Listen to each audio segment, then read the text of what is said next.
Hello students, હું અનિતા રાઠોડ સ્વાગત કરું છું. આજે આપણે ધોરણ 11માં પ્રકરણ 9 ડેટાબેઝ મેનેજમેન્ટ સિસ્ટમનો પરિચય એના પર વાત કરવાના છીએ. સો ફર્સ્ટ ઓફ તો આપણે ડેટા અને ઇન્ફોર્મેશન આ બંને શબ્દો શું છે એ સમજીએ. દરેક પ્રકારની હકીકત, આંકડાઓ અને વ્યક્તિઓ વિશેની વિગત, જગ્યાઓ, વસ્તુઓ અથવા પ્રસંગોને ડેટા કહેવામાં આવે છે. બરાબર. Data means what? કોઈ પણ પ્રકારની હકીકત કહી શકો, કોઈ આંકડા, કોઈ સંખ્યા તમે મેળવી હોય તો એને પણ તમે ડેટા કહી શકો, કોઈ વ્યક્તિ વિશેની માહિતી હોય, વિગતો હોય એને પણ ડેટા કહી શકો, જગ્યાઓ છે, વસ્તુઓ છે, ઇવેન્ટ્સ છે, પ્રસંગો, આ તમામને તમે ડેટા કહી શકો. ડેટા કયા ફોર્મેટમાં, કયા સ્વરૂપમાં હોઈ શકે? એ લેખિત, મૌખિક, કમ્પ્યુટીકરણ કરેલા અને કમ્પ્યુટીકરણ ન કરેલા કોઈ પણ સ્વરૂપમાં હોઈ શકે. કોઈ એ લખેલા હોઈ શકે, મોડે અથવા તો મૌખિક હોઈ શકે, કમ્પ્યુટીકરણ કરેલા એટલે કે કમ્પ્યુટરાઇઝ ફોર્મેટમાં પણ હોય અને ન પણ હોઈ શકે. સો આ રીતે ડેટા હોય છે. એ એકચ્યુઅલમાં મૂળ સ્વરૂપમાં નથી હોતા. બરાબર. એક પ્રકારની રફ માહિતી કહી શકો તમે, અથવા તો સીધી ઇન્ફોર્મેશન મેળવી લીધી છે તમે એવું કહી શકો. સો આ કોઈ પણ ફોર્મેટમાં ડેટા હોઈ શકે. નિર્ણય લેવાની પ્રક્રિયામાં ડેટાની અગત્યતા સમજીને તેને ધંધાની એક અગત્યની સંપત્તિ માનવામાં આવે છે. ફ્યુચરના, ભવિષ્યના નિર્ણયો છે એ ડેટા પર આધારિત હોય છે. સો ડેટા ઉપર પહેલાં તો પ્રક્રિયા કરવામાં આવે અને પછી એના પરથી નિર્ણયો લેવાતા હોય છે. સો એટલે એને ધંધાની અગત્યની અથવા તો કોઈ સંસ્થાની છે એને અગત્યની સંપત્તિ તમે કહી શકો. હવે ઇન્ફોર્મેશન એટલે તો કે ભાઈ ડેટા પર પ્રક્રિયા કરીને મેળવેલું જરૂરી પરિણામ. તમારે જે રફ ડેટા જે હતો, કાચી માહિતી હતી તમારી, એની પર તમે અમુક પ્રક્રિયા કરી અને એનું જે પરિણામ આવ્યું એ ચોક્કસ માહિતી, ચોક્કસ તમારી ઇન્ફોર્મેશન થઈ ગઈ. એટલે જ તો કે ભાઈ ઇન્ફોર્મેશન નિર્ણય લેવા માટેનો પાયો બનાવે છે. એટલે જ તમે છે એ ઇન્ફોર્મેશનને જરૂરી નિર્ણય લેવા માટેનો પાયો તમે કહી શકો. બીજું છે સાચી અને સંબંધિત ઇન્ફોર્મેશનને આધારે લીધેલા નિર્ણય ધંધા માટે ફાયદાકારક બની રહે છે અને અધૂરી કે ખોટી ઇન્ફોર્મેશનને કારણે ધંધાને ખરાબ અસર પણ થઈ શકે છે. હવે તમે જે ઇન્ફોર્મેશન મેળવી છે એક તો સાચી હોવી જોઈએ ને સંબંધિત, તો જ તમારા ધંધા માટે ફાયદાકારક રહેશે. જો તમારી પાસે ઇન્ફોર્મેશન ખોટી હશે તો શું થશે? તો કે ભાઈ ધંધા માટે ખરાબ અસર કરશે. તમને એક ડેટા અને ઇન્ફોર્મેશન માટે બહુ સરસ ઉદાહરણ આપેલું છે તમારી, તો કે ભાઈ જેટલા પણ સ્ટુડન્ટ્સ છે એ લોકોની બર્થડે વિશેષ મોકલવું છે. જે પણ સ્ટુડન્ટની બર્થડે 10મી સપ્ટેમ્બર હોય 1998, એ તમામ વિદ્યાર્થીઓ છે એની તો કે ભાઈ 10મી સપ્ટેમ્બરે એ તમામને મેસેજ જવો જોઈએ, અથવા તો હેપી બર્થડેનો વિશિંગ મેલ કે મેસેજ તમે મોકલી શકો. હવે તમે જે પણ તમારો જે વિદ્યાર્થીનું તમામ લિસ્ટ છે જન્મ તારીખનું, બરાબર, એ તમારું અહીંયા કામ આવશે. હવે જે પણ સ્ટુડન્ટ્સનું 10મી સપ્ટેમ્બર હશે એ તમામને તો કે ભાઈ પહેલાં તો ફાઇન્ડ કરવાના રહેશે. એટલે તમારો જે આખી સ્કૂલનો ડેટા હતી એમાંથી તમામ વિદ્યાર્થીમાંથી 10મી સપ્ટેમ્બર જ જેની બર્થ ડેટ હોય 10મી સપ્ટેમ્બર એને જ આ મેસેજ કે ભાઈ જવો જોઈએ અને એ જ દિવસે જવો જોઈએ. બરાબર. સો આ એક ઇન્ફોર્મેશન તમે તમારા ડેટા પરથી લઈ લીધી. સેમ ઇટ ઇઝ એક બીજું એક્ઝામ્પલ, તમે કોઈ કંપની છે તો કંપની માટે ડેટા છે કસ્ટમર્સનો એ ખૂબ અગત્યનો હોય છે, કેમ કે ડેટા પરથી જ એ ભવિષ્યના પ્લાનિંગ કરવાના છે કે કોઈ પ્રોડક્ટ માર્કેટમાં આવી છે તો એ કેવી, એના રિવ્યૂ કેવા છે, અથવા તો એ કસ્ટમર્સને ગમી છે કે નહીં. બરાબર. એ પ્રોડક્ટ પરથી જ એ લોકો નવી પ્રોડક્ટ બનાવવાના હોય છે. સો એ કંપની માટે જો જે વિગતો મળી છે એ સાચીને સંબંધિત હોય તો એ ભવિષ્ય માટે ફાયદાકારક રહેશે. જો એ વિગતો એને ખોટી મળી હશે, ખોટી ઇન્ફોર્મેશન મળી હશે તો એ ધંધા પર ખરાબ અસર કરશે. નાઉ ડેટાબેઝ અને ડેટા મોડેલ. ડેટાબેઝ શું છે એ જોઈએ પહેલાં. તો કે ભાઈ ડેટાબેઝ માટે તમને એક બહુ સરસ પહેલાં તો ઉદાહરણ આપ્યું છે તમારા ઘરના સરનામાની ડાયરી. તમારા ઘરે પહેલાં આપણે ડાયરી રાખતા હતા, અત્યારે મોબાઈલ ફોન છે એટલે મે બી ડાયરી નથી હોતી, પણ ઘણા લોકો ડાયરી મેન્ટેન કરતા હોય છે કે જેમાં જરૂરી અલગ લોકોના કે ઘરકામ માટે જરૂર પડતા હોય તો પ્લમ્બર છે અથવા તો ઇલેક્ટ્રિશિયન છે, આવા લોકોના નંબર પ્લસ સરનામા સ્ટોર કરતા હોય છે. સો એ જે તમે સ્ટોર કરો છો, બરાબર, એ ડાયરી છે એ તમારો એક પ્રકારનો ડેટાબેઝ તમે કહી શકો કે જેમાં તમે તમામ પ્રકારની વિગતો મોબાઈલ ફોન અને સરનામા A to Z record wise ગોઠવો છો. બીજું તમને કીધું છે તમારું સ્કૂલનું હાજરી પત્રક, એટેન્ડન્સ શીટ, રાઈટ. સો આ છે એક પ્રકારના ડેટાબેઝના ઉદાહરણ છે. now આપણે ડેટાબેઝ પર આવીએ. ડેટાબેઝ એ એકબીજા સાથે સંબંધિત સુવ્યવસ્થિત રીતે સંગ્રહિત ડેટા આઇટમ્સનો જથ્થો છે. ડેટાબેઝ માટે બે વર્ડ્સ છે. પહેલું તો સંબંધિત અને બીજું સુવ્યવસ્થિત. સંબંધિત એટલે તમે જેની વાત કરતા હો એને રિલેટેડ જ વાત હોવી જોઈએ ડેટાબેઝમાં. તમે છે પેશન્ટની વાત કરતા હો તો ત્યાં કસ્ટમરની વાત ના આવી જોઈએ, કારણ કે આ ડેટાબેઝ જો ડૉક્ટરનો હશે તો એમાં તમામ વિગતો દર્દીઓની હશે. સો ત્યારે કસ્ટમર્સની વાત આવવી જોઈએ ને, અથવા તો પ્રોડક્ટની વાત આવવી જોઈએ નહીં. કસ્ટમર્સ અને પ્રોડક્ટ છે એ અલગ વસ્તુ થઈ જશે. સો જે ડેટાબેઝ હોય એને રિલેટેડ અને એને અનુસંધાને જે વાત હોય થવી જોઈએ. પેશન્ટ્સ છે તો એના રોગોની વાત કે દર્દીને શું તકલીફ છે એની વાત હોવી જોઈએ, રાઈટ. સો એક તો ડેટા સંબંધિત હોવો જોઈએ ડેટાબેઝમાં. બીજું સુવ્યવસ્થિત, કે તમારે કોઈ પણ વિગતો મેળવવી હોય તો તમે જલ્દીથી મેળવી શકો. સો એટલું સુવ્યવસ્થિત હોવો જોઈએ. આ તમારી ડેટા આઇટમ્સનો જથ્થો એટલે તમારો ડેટાબેઝ. નાવ ડેટાબેઝમાં સંબંધિત અને સુવ્યવસ્થિત શબ્દો અત્યંત મહત્વપૂર્ણ છે, જે મેં સમજાવ્યું. ડેટાબેઝ ચોક્કસ નિયમો અનુસાર તૈયાર કરવામાં આવે છે. ડેટાબેઝનું અંતર્ગત માળખું ડેટા મોડેલ તરીકે ઓળખાય છે. ચોક્કસ નિયમો છે એના, બરાબર. એ નિયમોને તમારે ફોલો કરવા પડે છે કે ડેટાબેઝ તમે બનાવતા હો, બરાબર. તો ફોર એક્ઝામ્પલ તમને એક ઉદાહરણ આપ્યું છે કે બુક શેલ્ફનું. તમે તમારા રૂમમાં અમુક એવું બુક શેલ્ફ બનાવો કે ભાઈ આ બુક શેલ્ફ છે તો આ બોક્સમાં અમારી મેથ્સની બુક હોવી જોઈએ, કેમેસ્ટ્રીની આ બોક્સમાં હોવી જોઈએ, આ બુક આમાં છે એ મારા ફિઝિક્સની બુક્સ હોવી જોઈએ. તો તમારું જ્યારે પણ તમારે કોઈ બુક લેવી હશે તો તમે ફટાફટ લઈ શકશો. આ તમે મેન્ટેન કર્યું, બરાબર. સો એના ચોક્કસ નિયમો હોય આ પ્રકારના. અને ડેટાબેઝનું અંતર્ગત માળખું છે એને તમે ડેટા મોડેલ કહી શકો. ડેટા મોડેલ એ ડેટાનો સંગ્રહ અને પુનઃપ્રાપ્તિની રીત દર્શાવે છે. ડેટા મોડેલ શું છે? એક તો તમારા ડેટાને સ્ટોર કરી રાખશે, સંગ્રહશે, સાચવીને સેવ કરીને રાખશે. અને બીજું, તમારે જ્યારે એને પાછું મેળવવું હોય, એટલે કે પુનઃપ્રાપ્તિ, જ્યારે પણ પાછો મેળવવો હોય, બરાબર, ત્યારે તમે એને મેળવી શકો છો. સો તમને એની માટે તમારા કપડાનું ઉદાહરણ આપ્યું છે કે ભાઈ તમે તમારા કબાટમાં જે રીતે કપડાઓ ગોઠવો છો તમારા, બરાબર, તો તમે ઇઝીલી લઈ શકો છો. સો આ તમારા ડેટા મોડેલ માટે તમને ઉદાહરણ આપ્યા છે. હવે ડેટા મોડેલના અલગ અલગ ડેટા મોડેલ છે. એના hierarchical data model, network data model, relational data model જેવા વિવિધ પ્રકારના ડેટા મોડેલ ઉપલબ્ધ છે. આ પ્રકારના ડેટા મોડેલ ડેટાબેઝ માટે અલગ અલગ અવેલેબલ છે ડેટાબેઝ મેનેજમેન્ટ સિસ્ટમમાં. નાવ હવે આપણે જોવાના છીએ ડેટાબેઝ મેનેજમેન્ટ સિસ્ટમ. તો કે ભાઈ ડેટાબેઝના નિયંત્રણ સંબંધિત બધી ક્રિયાઓ ડેટાબેઝ મેનેજમેન્ટ તરીકે ઓળખાય છે.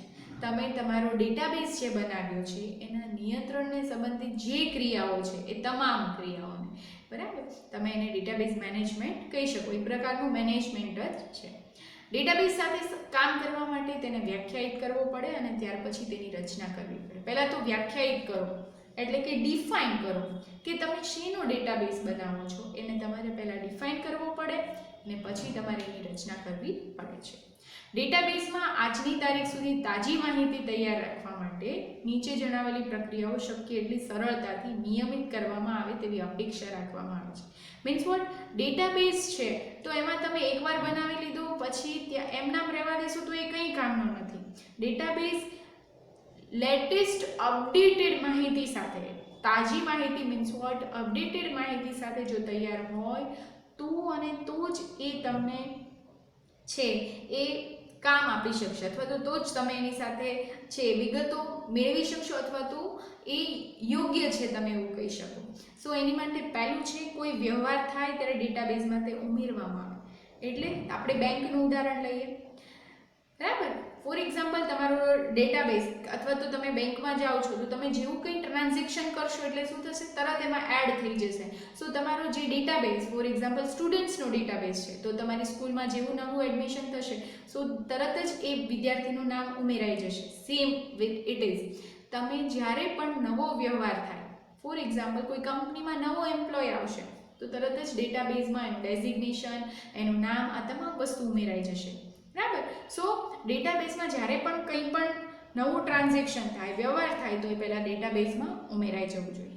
જ્યારે કોઈ પણ સુધારા ધ્યાનમાં આવે ત્યારે ડેટાબેઝમાં તે સુધારા છે તે સુધારવામાં આવે અથવા તો એને એડિટ કરવા જોઈએ. ફોર એક્ઝામ્પલ, કોઈ છે એને પ્રમોશન મળ્યું તો હવે એ ક્લાર્કમાંથી હેડ ક્લાર્ક અથવા તો કોઈ નેક્સ્ટ અલગ વિભાગમાં એમ્પ્લોય જતો રહે છે તો એની વિગતો સુધારવાની જરૂર પડી. બીજું, કોઈનું એડ્રેસ ચેન્જ થયું તો ત્યારે પણ તમારે જરૂર પડશે કે તમે એમાં સુધારા વધારા કરો, બરાબર. સો આ પ્રકારના સુધારા વધારા અથવા તો કોઈ એમ્પ્લોય છે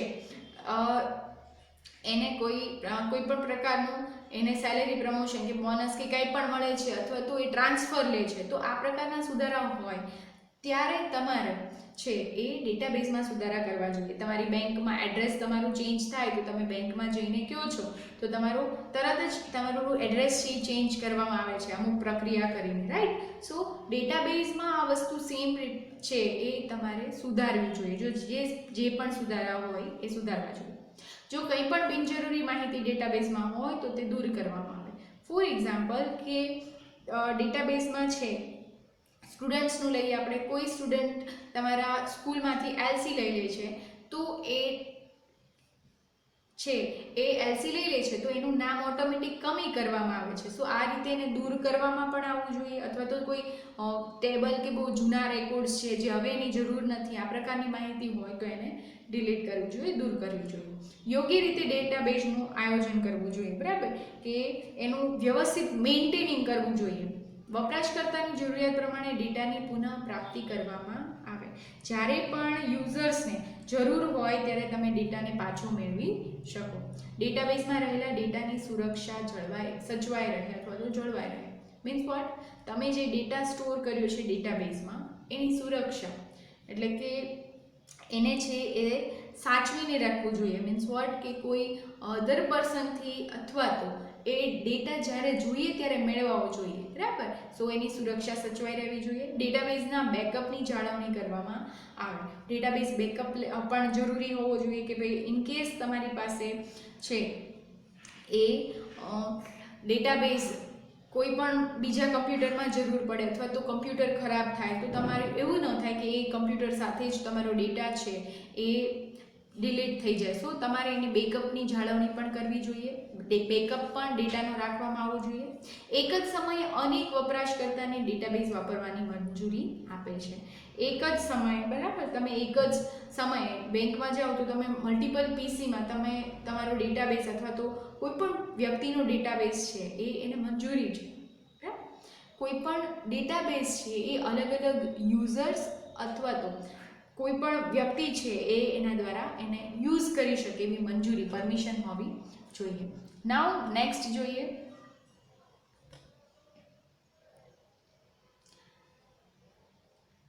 બહુવિધ ભાષાઓમાં ડેટાનો સંગ્રહ કરવાની મંજૂરી આપે છે. હવે ડેટાબેઝ છે એ તમને તો કે ભાઈ અલગ અલગ તમારી જે પણ લેંગ્વેજીસ હોય એમાં તમારો ડેટા સ્ટોર કરવાની તમને મંજૂરી આપે. બીજું, બહુવિધ સ્થળોએ ડેટાનો સંગ્રહ કરવાની મંજૂરી. તમે તમારા પીસીમાં કરી શકો, લેપટોપમાં કરી શકો, મેઇલમાં કરી શકો, કોઈ પણ જગ્યાએ તમે છે અલગ અલગ સ્થળોએ ડેટાનો સંગ્રહ કે સ્ટોર કરી શકો. આ પ્રકારના ખાસ કામ માટે વિશિષ્ટ પ્રકારના સોફ્ટવેરની જરૂર પડે છે, બરાબર. આવા સોફ્ટવેર, આ તમામ પ્રકારના તમે કામ કરી શકો એ માટે તો કે ભાઈ વિશિષ્ટ સોફ્ટવેર આવે છે એના. આ સોફ્ટવેરને તમે ડેટાબેઝ મેનેજમેન્ટ સિસ્ટમ અથવા તો ડીબીએમએસ તરીકે ઓળખી શકો, ડીબીએમએસ કહી શકો. ડીબીએમએસને ડેટાનો કાર્યક્ષમ સંગ્રહ, જાળવણી અને પુનઃપ્રાપ્તિ માટે બનાવેલી સિસ્ટમ તરીકે વ્યાખ્યાયિત કરી શકાય. આ ડીબીએમએસ શું કરશે? એક તો તમારા ડેટાબેઝનો તો કે ભાઈ સંગ્રહ કરશે, એની જાળવણી પણ કરશે, તમારે જ્યારે જરૂર હશે તમે ત્યારે એને પુનઃપ્રાપ્તિ એટલે કે એને મેળવી શકશો.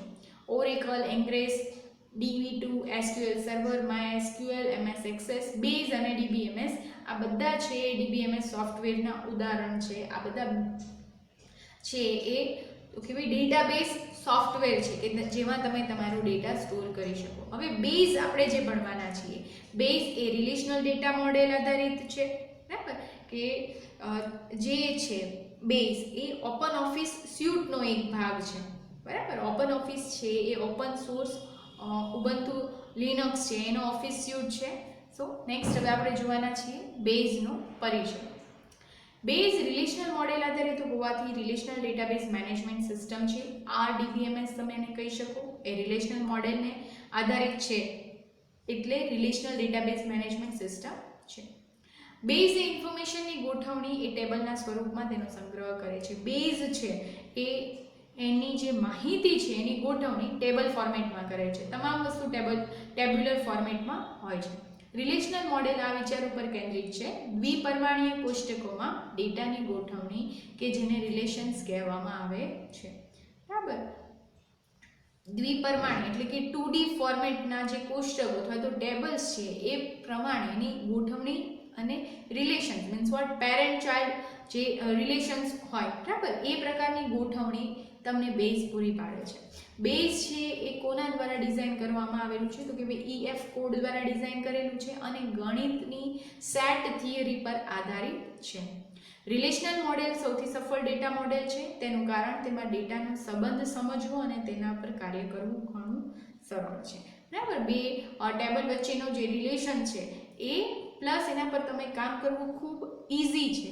સો એ સફળ ડેટા મોડેલ છે. જે બેઝમાં તમારો જે ડેટા છે એ ટેબલ, ક્વેરીઝ, ફોર્મ્સ, રિપોર્ટ્સ આ તમે અલગ અલગમાં સ્ટોર કરી શકો છો અથવા તો એપ્લિકેશન મોડ્યુલ્સ છે એનો યુઝ કરી શકો છો. નાઉ એનો જે પાયાનો એકમ છે એ ટેબલ છે. સો આપણે ટેબલ જોઈએ પહેલાં તો. બેઝ એક RDBMS હોવાથી એટલે કે રિલેશનલ ડેટાબેઝ મેનેજમેન્ટ સિસ્ટમ હોવાથી ડેટાબેઝમાં ડેટાનો સંગ્રહ કરવા માટે ટેબલ એક મૂળભૂત એકમ છે. ટેબલ છે એ મૂળભૂત એકમ છે બેઝ માટે. તમારો ડેટા તમારે ટેબલ જ ક્રિએટ કરીને બનાવવો પડશે. ટેબલની રચના સ્તંભ અને હારના સ્વરૂપમાં થાય છે એટલે કે આડી લાઈન અને ઊભી લાઈન ના ફોર્મેટમાં તમારો ડેટા સ્ટોર થાય છે. ટેબલમાં કઈ કઈ ઇન્ફોર્મેશનનો સંગ્રહ કરવો અને સ્તંભમાં શીર્ષકો એટલે કે ટાઇટલ્સ, કોલમના ટાઇટલ શું રાખવા તેનો નિર્ણય કરવા માટે ડેટાબેઝ ડિઝાઇનરે સૌપ્રથમ ડેટાબેઝની એન્ટિટી નક્કી કરવી પડે છે. તમારે જે ફર્સ્ટ તો એની એન્ટિટી નક્કી કરવી પડે છે. હવે તમે જ્યારે પણ ટેબલ બનાવો તો તમારે ટેબલમાં કઈ માહિતી છે સ્ટોર કરવી છે. બીજું, તમારે કોલમના ટાઇટલ શું રાખવા છે, બરાબર. આ નિર્ણય કરતાં પહેલાં તમારે જેની એન્ટિટી છે એ નક્કી કરવી પડે છે. એન્ટિટી શું છે? એન્ટિટી એક તો કે ભાઈ વાસ્તવિક દુનિયાના અલગ અલગ ઓબ્જેક્ટ છે જેના વિશેની માહિતી ડેટાબેઝમાં સંગ્રહ કરવાની છે. હવે આ વાસ્તવિક વિશ્વના ઓબ્જેક્ટ મીન્સ વોટ કોઈ વ્યક્તિ પણ હોઈ શકે, કોઈ કર્મચારી પણ હોઈ શકે, કોઈ વિગતો પણ હોઈ શકે, પ્રોડક્ટ છે અથવા તો કોઈ પણ વસ્તુ છે એ તમે એને એન્ટિટી તરીકે લઈ શકો. હવે વિગતોનો સંગ્રહ હારના સ્વરૂપમાં થાય છે એટલે કે તમારી જે ડિટેલ છે એ આડી લાઈનમાં અને તેમજ એન્ટિટીના એટ્રીબ્યુટને સ્તંભના સ્વરૂપમાં રાખવામાં આવે છે એટલે કે ઊભી લાઈનમાં. આ એટ્રીબ્યુટને ફિલ્ડ તરીકે ઓળખવામાં આવે છે.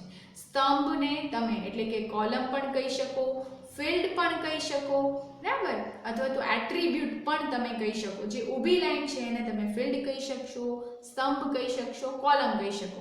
આડી લાઈનને તમે હાર કહી શકશો, રો કહી શકશો અથવા તો રેકોર્ડ્સ પણ તમે કહી શકશો. હવે છે ફોર્મ્સ. ફોર્મ એ એક ઓબ્જેક્ટ છે જે ટેબલમાં ડેટા દાખલ કરવાની અને ટેબલમાં રહેલા ડેટામાં સુધારા વધારા કરવા અથવા તો કાઢી નાખવાની સગવડ આપે છે. તમે કોઈ પણ ડેટા છે એ એડ કરી શકો છો, ડિલીટ કરી શકો છો ફોર્મની મદદથી. ફોર્મ છે એમાં format style, radio button, list boxes જેવા વિઝિટ્સનો સમાવેશ થાય છે. એ થોડું એટ્રેક્ટિવ લુક તમને ફોર્મ પ્રોવાઈડ કરે છે તમારા ડેટાબેઝમાં. જે ડેટા સાથે ટેબલની સરળતાથી અને વ્યવસ્થિત રીતે રચના કરવાની સગવડતા પૂરી પાડે છે. તમે ઇઝીલી ડેટા છે એ એન્ટર કરી શકો છો, ડિલીટ પણ કરી શકો છો. નાઉ ક્વેરીઝ અને રિપોર્ટ્સ. કોઈ ડેટાબેઝ પર્યાવરણમાં પૂછવામાં આવેલો પ્રશ્ન ક્વેરી તરીકે ઓળખાય છે. તમે ડેટાબેઝ એન્વાયરમેન્ટ છે, પર્યાવરણ મીન્સ વોટ તમારું ડેટાબેઝ એન્વાયરમેન્ટ, તમે તેમાં કોઈ પણ પ્રશ્ન પૂછો છો તો એનો તમને જે પ્રશ્ન પૂછો છો એને ક્વેરી કહેવાય છે અને એનું તમને આઉટપુટ મળે એ પણ ટેબલ ફોર્મેટમાં અથવા તો હાર અને સ્તંભના સ્વરૂપમાં તમને મળતું હોય છે. વપરાશકર્તાની જરૂરિયાત મુજબ એક સંગ્રહિત અને વાંચનીય સ્વરૂપમાં કરેલી ઇન્ફોર્મેશનની રજૂઆત રિપોર્ટ તરીકે ઓળખાય છે.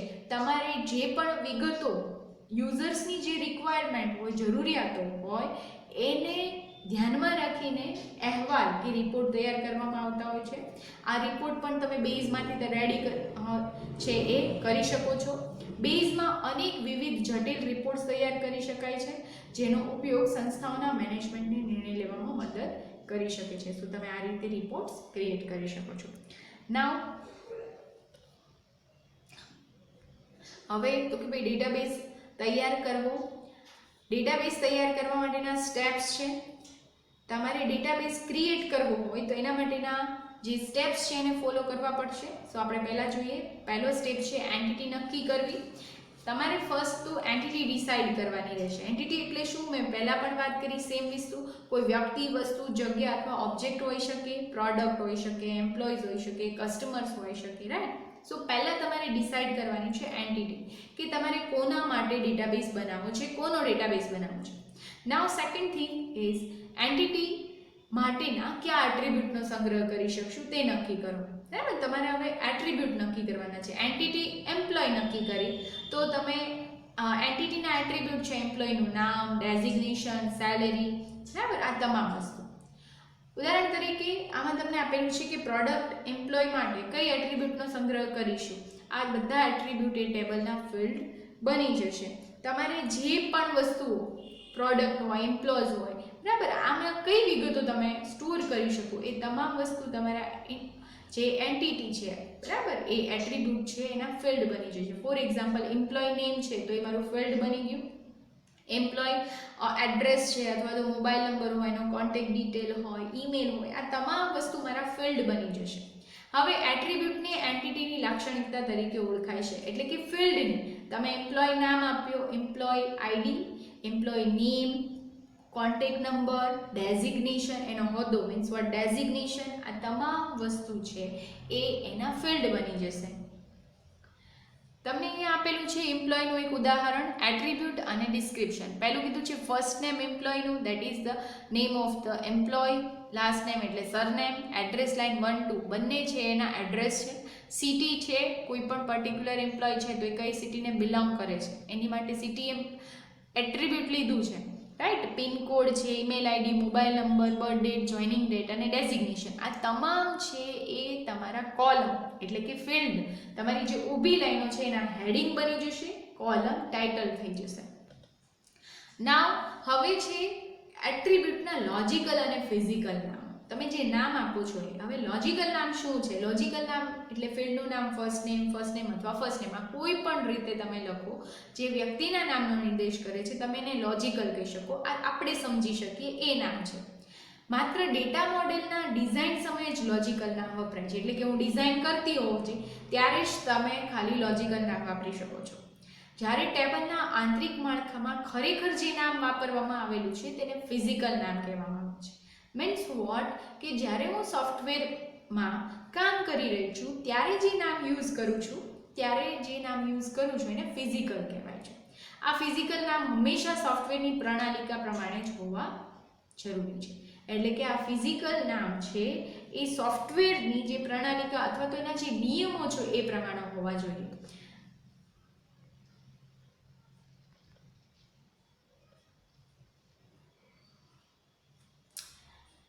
નીચે જણાવેલી પ્રણાલિકાને અનુસરીને એટ્રીબ્યુટના નામ રાખવાથી ડેટાબેઝની ડિઝાઇનને અન્ય ડેટાબેઝ સોફ્ટવેરમાં વાપરવામાં સવલત રહે છે. એટલે કે તમે આ ડેટાબેઝ કોઈ ડેટાબેઝ છે તો એને અધર કોઈ સોફ્ટવેરમાં યુઝ કરવા હોય તો તમે ઇઝીલી કરી શકો જો તમે આ એની પ્રણાલિકાને યુઝ કરો તો. પહેલાં તો બધા એટ્રીબ્યુટના નામ અક્ષરથી જ શરૂ કરો. મીન્સ વોટ, તમે જે પણ ફિલ્ડનું નામ આપો છો, કોલમનું નામ, હું એવું કરું છું કે ભાઈ એડ્રેસ લાઇન 1, આપણે એડ્રેસ લાઇન 1 અને એડ્રેસ લાઇન 2 એ રીતે હતું તો 1 એડ્રેસ લાઇન આ રીતે હું નહીં લખી શકું. એડ્રેસ લાઇન 1 એટલે કે મારે ફરજિયાત ફિલ્ડનું નામ પહેલાં અક્ષરથી શરૂ કરવું પડશે. અનુગામી અક્ષરો માટે અક્ષરો, અંકો અને અંડરસ્કોર ચિહ્ન વાપરો. લાઈક એડ્રેસ લાઇન 1 અને 2, બરાબર, બંનેને સેપરેટ આપવા માટે અંકોનો યુઝ કર્યો 1 2. સ્પેસ માટે તો કે ભાઈ તમે કોઈ પણ બે શબ્દો વચ્ચે જગ્યા આપી શકશો નહીં, જગ્યાની બદલે તમારે અંડરસ્કોરનો યુઝ કરવો પડશે. અંડરસ્કોર સિવાય અન્ય કોઈ વિશિષ્ટ કેરેક્ટરનો ઉપયોગ ન કરો, બરાબર, કોઈ પણ કેરેક્ટર છે એનો યુઝ કરવો જોઈએ નહીં. એટ્રીબ્યુટના નામ ટૂંકા રાખવા માટે જો જરૂર જણાય તો શબ્દનું સંક્ષિપ્ત રૂપ વાપરો. ફર્સ્ટ નેમની જગ્યાએ એફ નેમ કરો, બરાબર. આ રીતે તમે છે એમ્પ્લોય છે તો EMP ID, એમ્પ્લોય આઈડી મારે આ રીતનું ફિલ્ડ આપવું હોય તો EMP ID આ રીતનું ટૂંકાક્ષરી નામ આપી શકું. કેમલ કેસનો યુઝ કરો. What is camel case? Camel case એટલે ફર્સ્ટ નેમ છે તો F અને ફર્સ્ટ નેમમાં નેમ છે એ હું કેપિટલ કરું અને કેમલ કેસ કહેવાય. ઊંટની ખૂંદ જેવો તમારો અક્ષર લાગશે. First name birth date same બંનેમાં. બીજા જે શબ્દ છે બીજો એનો પહેલો અક્ષર, બંને સ્ટેપ થઈ ગયા. પહેલું સ્ટેપ એન્ટિટી ડિસાઇડ થઈ ગઈ. એન્ટિટી ડિસાઇડ થયા પછી બીજું સ્ટેપ એના એટ્રીબ્યુટ ડિસાઇડ થઈ ગયા એટલે કે ફિલ્ડના નામ ડિસાઇડ થઈ ગયા. નાઉ થર્ડ સ્ટેપ ઇઝ કે તમે જે ડેટા ઉમેર્યો છો, વિગતો ઉમેરો છો એનો ટાઈપ, એનો પ્રકાર કયો છે એ. દરેક એટ્રીબ્યુટમાં કયા પ્રકારના ડેટા તમે દાખલ કરવા ઈચ્છો છો એટલે કે તમે શું ઇનપુટ આપવાના છો એના આધારે ટેબલ ડિઝાઇન કરતા સમયે દરેક ફિલ્ડના ડેટા ટાઈપ નક્કી કરવા પડે. એટલે કે ફર્સ્ટ નેમ હું લખું છું તો ઓલવેઝ કોઈપણનું નામ છે એ અક્ષરોમાં હશે. મોબાઈલ નંબર છે તો એ ફરજિયાત આંકડાઓમાં હશે. આ તમારી ડેટા ટાઈપ છે.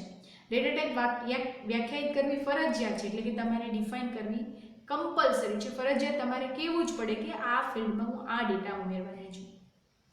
ડેટા ટાઈપ એ ફિલ્ડમાં ડેટા સંગ્રહ કરવાનું માળખું દર્શાવવાનો એક માર્ગ છે કે તમે કેવા પ્રકારનો ડેટા સ્ટોર કરવા માંગો છો. કમ્પ્યુટરમાં ડેટાનો સંગ્રહ કરવાની વિવિધ રીતો છે. ચોકસાઈ માટે મેમરી કે ઝડપમાં ફેરબદલ કરવામાં આવે છે. અમુક ડેટા ચેન્જ કરી શકો છો. બેઝમાં 3 પ્રકારની ડેટા ટાઈપ છે. પહેલી છે alphanumeric data type, calendar type અને બાઇનરી ટાઈપ. નાઉ આલ્ફાન્યુમેરિક ટાઈપ છે તો કે ભાઈ આલ્ફાન્યુમેરિક ડેટા ટાઈપમાં તમે અક્ષર, અંક, વિશિષ્ટ ચિહ્નો ધરાવતો ડેટા એન્ટર કરવા માટે આલ્ફાન્યુમેરિક ડેટા ટાઈપનો યુઝ કરી શકો છો. આલ્ફાન્યુમેરિક ડેટા ટાઈપમાં મેમો છે પહેલી ડેટા ટાઈપ, બરાબર. એની ડેટા ટાઈપ લોંગ વેરકેર છે. એનું નામ મેમો ડેટા ટાઈપ છે પણ એકચ્યુઅલમાં એની ડેટા ટાઈપ લોંગ વેરકેર છે. એની મેક્સિમમ લેન્થ છે એ 2 GB સુધીનો ડેટા એ સ્ટોર કરી શકે. ઉપયોગકર્તા દ્વારા નિર્દેશ કરવામાં આવેલ હોય તે મહત્તમ લંબાઈ કે સંખ્યામાં માહિતીનો સંગ્રહ કરે છે અને UTF-8 અક્ષરો સ્વીકારે છે. મેમો ડેટા ટાઈપ છે એ સૌથી તો કે ભાઈ વધુ સંખ્યામાં મહત્તમ લંબાઈમાં તમને ડેટા સ્ટોર કરવા માટે યુઝફુલ છે. પ્લસ એમાં UTF-8 અક્ષરો એ સ્વીકારે છે. નાઉ ટેક્સ્ટ ફિક્સ કેરેક્ટર જે છે ડેટા ટાઈપ એનો યુઝ કરવો હોય, બરાબર, તો તમે ટેક્સ્ટ કેરેક્ટર લઈ શકો છો. એની મેક્સિમમ લેન્થ 2 GB છે. ઉપયોગકર્તા દ્વારા નિર્દેશ કરવામાં આવેલી હોય તેટલી લંબાઈના લખાણનો સંગ્રહ કરે છે અને નાની અક્ષરમાળા સાથે ખાલી જગ્યા ઉમેરે છે. કોઈપણ UTF-8 અક્ષરો સ્વીકારે છે. કેરેક્ટર છે એમાં તમે ખાલી જગ્યા ઉમેરશો તો એને પણ એક બાઇટ ગણવામાં આવશે. એટલે કે હું F_name લખું છું તો નેમમાં 4 અને F5 એમ 5 બાઇટ જગ્યા રોકશે. પણ મેં F પછી સ્પેસ આપી તો એ સ્પેસની પણ એક બાઇટ ઇન્ક્લુડ કરી લેશે, બરાબર. કેરેક્ટર ડેટા ટાઈપ છે એ ખાલી જગ્યાને પણ એક બાઇટ તરીકે સ્વીકારે છે. ટેક્સ્ટ ડેટા ટાઈપ છે ટેક્સ્ટ વેરકેર એની મેક્સિમમ લેન્થ બધાની 2 GB છે. નાઉ આપેલ લંબાઈ સુધીની વિગતોનો સંગ્રહ કરે છે. ખાલી જગ્યા ઉમેરવામાં આવતી નથી. એટલે કે લોંગ વેરકેર પ્લસ વેરકેર આ બંનેમાં છે એ તમે ખાલી જગ્યા ફર્સ્ટ નેમ પછી ફર્સ્ટ નેમની વચ્ચે ખાલી જગ્યા આપો અથવા તો કોઈ પણ નામની વચ્ચે કોઈ પણ ઇન્ફોર્મેશન વચ્ચે તમે ખાલી જગ્યા છોડો છો તો એની બાઇટ અથવા તો એની જગ્યા છે એ ગણવામાં આવતી નથી. એની પછી છે third વેરકેર ignore case. Text varchar ignore case તમે જ્યારે પણ ઇગ્નોર કેસ મીન્સ વોટ કે કેસ સેન્સિટિવ નથી એટલે કે તમે વિગત જ્યારે ડેટાબેઝમાં ઉમેરો છો ત્યારે તમે અમી લખો છો અને તમે જ્યારે સર્ચ કરો ત્યારે અમીનો એ કેપિટલ કરો છો તો એ તમને એવા જ ફાઇન્ડ આઉટ નહીં કરી દે કે જેના અમીના નામ એ કેપિટલ હોય. એ તમામ ઇગ્નોર કેસ મીન્સ વોટ કોઈના નામ તમે સ્મોલથી શરૂ કર્યા હોય તો એ પણ તમને ફાઇન્ડ કરી દેશે. કેપિટલથી હશે તો એ પણ ફાઇન્ડ કરી દેશે, રાઈટ. સો ઇગ્નોર કેસ છે એ કેસ સેન્સિટિવ નથી. બાકી તમામ વસ્તુ છે એ કેસ સેન્સિટિવ છે. મીન્સ વોટ તમે જે પ્રકારનું ટાઈપ કરશો એ જ પ્રકારે છે એ તમને ફાઇન્ડ આઉટ કરીને રિઝલ્ટ આપશે. આપેલ લંબાઈ સુધીની વિગતોનો સંગ્રહ કરે છે. સરખામણી કેસ સેન્સિટિવ નથી એટલે કે કમ્પેરિઝન તમે ટાઈપ કરો તે મુજબ કેપિટલનો સંગ્રહ કરે છે તો જે પ્રકારે તમે ટાઈપ કરો. હવે છે આલ્ફાન્યુમેરિક ટાઈપમાં આપણે જે ડેટા ટાઈપ જોઈએ એમાં કોઈ બાબતો એવી છે જે રહી ગઈ છે તો કે ભાઈ વેરકેર ડેટા ટાઈપમાં ઉપયોગ કરતા જેટલા અક્ષરો એન્ટર કર્યા હશે એ પ્રમાણે બાઇટ્સની સંખ્યા ફાળવવામાં આવશે, જે ઓલરેડી મેં તમને કહી દીધું, બરાબર. તમે ફર્સ્ટ નેમ અથવા તો કોઈનું નામ લખો, નામ પછી સરનેમમાં એક સ્પેસ આપણે છોડતા હોય છે, સરનેમ પછી નેમમાં, તો એની એક બાઇટ ફાળવવામાં આવશે નહીં. આ રીતે કોઈ પણ ખાલી જગ્યા છે એની બાઇટ ફાળવવામાં વેરકેરમાં ફાળવવામાં નહીં આવે, જ્યારે કેરેક્ટરમાં ફાળવવામાં આવશે. કેરેક્ટર ડેટા ટાઈપ જ્યારે ફિલ્ડમાં ચોક્કસ સંખ્યાના કેરેક્ટર દાખલ કરવામાં આવે ત્યારે તેનો ઉપયોગ કરવામાં આવે છે. For example, passport number, licence number, આમાં છે ચોક્કસ કેરેક્ટર હોય છે પર્ટિક્યુલર, કે ભાઈ પાસપોર્ટ નંબર કે આધાર કાર્ડ નંબર કે લાયસન્સ નંબર છે એના 4 નહીં પણ 8, 12 કોઈ પર્ટિક્યુલર ડિજિટ્સ હોય છે. સો પર્ટિક્યુલર કોઈ ડિજિટ્સ હોય, ચોક્કસ સંખ્યા હોય ત્યારે તમે કેરેક્ટરનો યુઝ કરી શકો છો. જ્યારે કોઈ વર્ણનાત્મક ડેટાનો સંગ્રહ કરવાનો હોય જેમાં 255 કરતાં વધારે અક્ષરો હોય તો તેમાં મેમો ડેટા ટાઈપ વાપરી શકાય, બરાબર. તમે મેમો ડેટા ટાઈપનો યુઝ કરી શકો છો. બીજું, મેમો ડેટા ટાઈપમાં તમે 64,000 અક્ષરો સુધી કોઈ પણ શાબ્દિક માહિતીનો સંગ્રહ કરી શકો છો. અને વેરકેર ઇગ્નોર કેસથી તમે ફિલ્ડ સર્ચ સહેલું છે, મીન્સ વોટ, તમારે કોઈ પણ નામ ફાઇન્ડ કરવું હોય કેપિટલ સ્મોલ ઇગ્નોર કરીને તો તમે વેરકેર ઇગ્નોર કેસનો યુઝ કરી શકો છો. એ કોઈ પણ રીતે તમે કોઈ પણ નામ લખેલું હશે તો એ તમને સર્ચ કરીને દેશે. UTF-8નો ઉપયોગ કરીને બેલ્સ આલ્ફાન્યુમેરિક કેરેક્ટરનો સંગ્રહ કરે છે. UTF-8 છે એનો યુઝ કરે છે. હવે છે ન્યુમેરિક ડેટા ટાઈપ. આંકડાકીય વિગતો ઉમેરવા માટે તો કે ભાઈ તમે ન્યુમેરિક ડેટા ટાઈપનો યુઝ કરી શકો છો. આંકડાકીય માહિતીનો સંગ્રહ કરવા માટે આ ડેટા ટાઈપનો ઉપયોગ થાય છે, જેમ કે વિદ્યાર્થીના ગુણ, કર્મચારીનો પગાર, બરાબર, આ પ્રકારની વિગતો.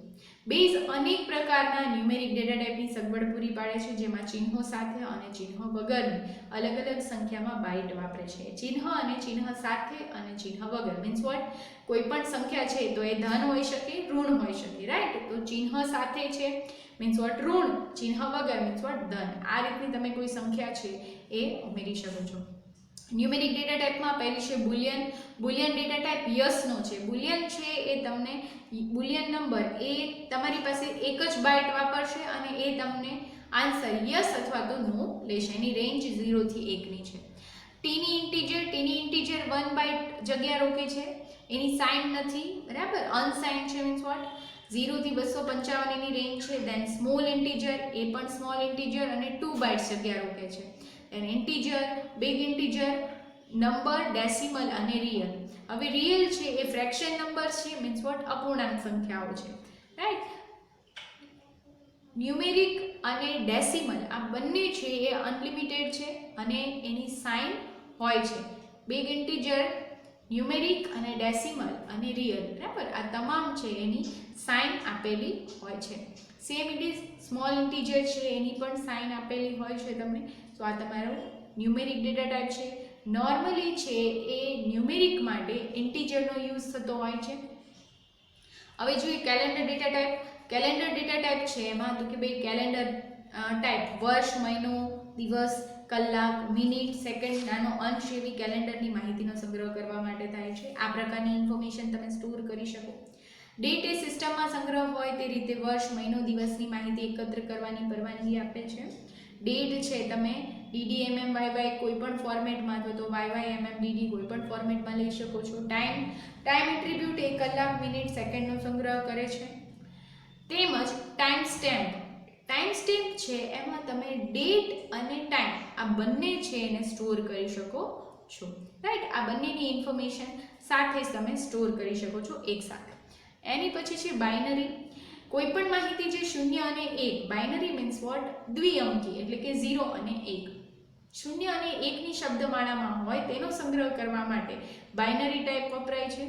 ડિજિટલ ચિત્રો અને ધ્વનિ આ ફોર્મેટ વાપરે છે. ડિજિટલ જે ઇમેજીસ હોય, ઓડિયો હોય તો એની માટે આ પ્રકારની બાઇનરી છે એ બાઇનરી ટાઈપ યુઝમાં આવતી હોય. કોઈ એમ્પ્લોયનો ફોટોગ્રાફ્સ છે તમારે ડેટાબેઝમાં રાખવો હોય, બરાબર, તો તમે આ પ્રકારની જે બાઇનરી ટાઈપ છે એનો યુઝ કરી શકો છો. એની માટે ઇમેજ છે, બીજું બાઇનરી છે, બરાબર. કોઈ તમારે એરે અથવા તો કોઈ પણ પ્રકારની ધ્વનિ ફાઇલ તમારે ઉમેરવી હોય તો તમે બાઇનરી અને બાઇનરી ફિક્સ બંનેનો યુઝ કરી શકો છો. JPG, MP3 અથવા તો કોઈ અવાજનો તમારે એક સ્નિપેટ્સ અથવા તો નાનો અંશ તમારે અપલોડ કરવો હોય, મૂકવો હોય ડેટાબેઝમાં, તો તમે બાઇનરી ટાઈપનો યુઝ કરી શકો છો.